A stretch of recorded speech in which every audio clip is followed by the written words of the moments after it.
Have you ever wondered how the samurai, Japan's elite warrior class, came into existence? Let's plunge into the annals of history to the Heian period, stretching from 794 to 1185 AD, marking the inception of the samurai. During this era, a power shift was taking place in Japan. The central government was losing its grip, and provincial warriors were rising to prominence. These warriors, who would later be known as samurai, were initially private security forces for wealthy landowners. They were the protectors of their provinces, the defenders of their lords. Their training was rigorous, starting as early as the age of 10. The young samurai were schooled in martial arts, but the three skills that held the highest esteem were horsemanship, archery, and swordsmanship. These were the pillars of their training, the essence of their warrior spirit. Horsemanship was crucial as early samurai warfare was often conducted on horseback. They needed to master control of their steeds, often while wielding weapons, a feat that required immense skill and concentration. Archery too was an essential skill. The samurai were renowned for their accuracy and strength in shooting arrows, often while galloping on horseback. Their bows, known as yumi, were their primary weapons, and a samurai's prowess was often judged by his skill with the bow. Swordsmanship was the third pillar. The samurai were trained in the art of the sword, initially using a long, curved sword when necessary. As centuries passed, the sword began to hold more symbolic significance, becoming a representation of the samurai's soul. The sword was not merely a weapon but an extension of the samurai himself. This early period set the groundwork for the samurai's rise to power. As the central government's influence waned, the samurai class gained political clout. They transitioned from provincial warriors to military nobility, their influence permeating every aspect of Japanese society. Thus, the stage was set for the samurai to become the formidable force that would shape Japan's history. This was just the beginning of their journey, a journey that would see them evolve from warriors to rulers, from protectors to influencers, shaping the course of Japan's history in ways that still resonate today. But what made the samurai such effective warriors? The answer lies in their weaponry and their mastery over it. Trained from a young age in martial skills, the samurai were adept horse riders and archers. Their primary weapon was a long, curved sword, always at the ready for combat. As time progressed, the samurai added a second, shorter sword to their arsenal. This was a significant development, one that was solidified by a decree issued by Governor Hideyoshi in 1588. This decree stipulated that only a full samurai could wear two swords, distinguishing them from the rest of the warriors. In the 17th century, the sword became the quintessential samurai weapon, representing their spirit and valor.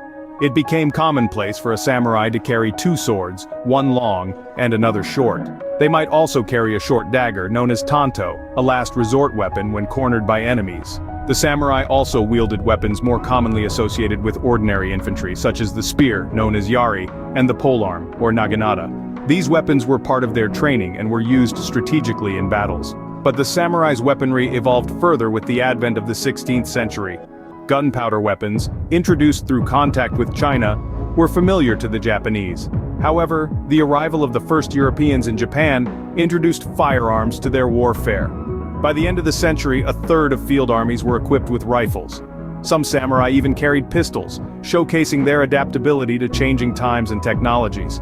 The samurai's weaponry was not just about the tools they used, but also about the skill, precision, and strategy they brought to the battlefield. Each blade they wielded, each arrow they released, each bullet they fired, was a testament to their discipline, courage, and loyalty to their masters. Armed with these weapons, the samurai brought a new level of strategic warfare to the battlefield. Their weaponry, combined with their martial skills, made them one of the most formidable warriors in history.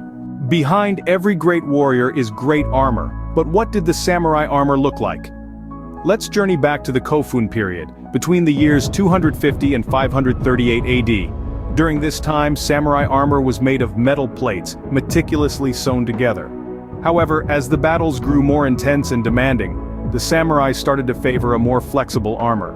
This was constructed using narrow bands of bronze or iron, bound together with rope or leather bands.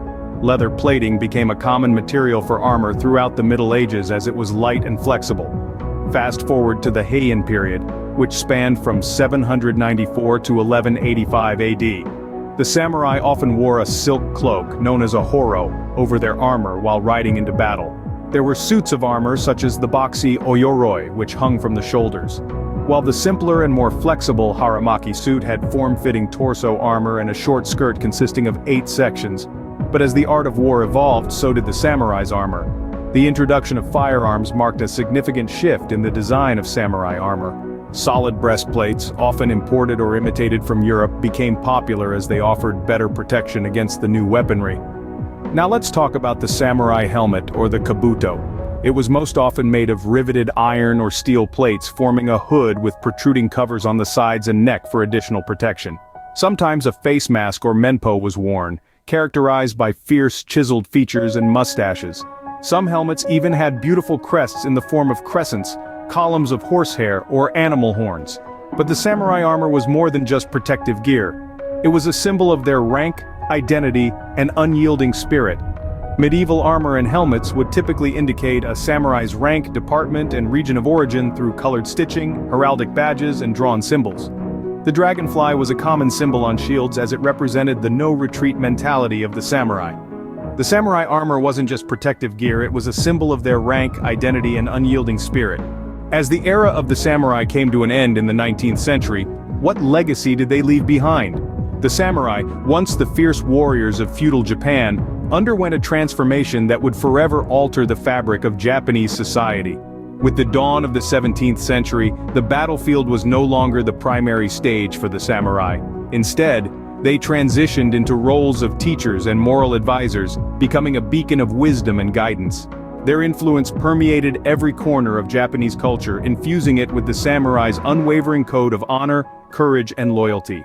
This code, known as Bushido, continues to shape Japan's ethos and principles. Furthermore, the samurai's martial prowess didn't vanish with them. It evolved, blossoming into the modern martial arts we know today, carrying forth the samurai's indomitable spirit within each disciplined move and calculated strike. The samurai may have vanished, but their spirit continues to resonate through the annals of history.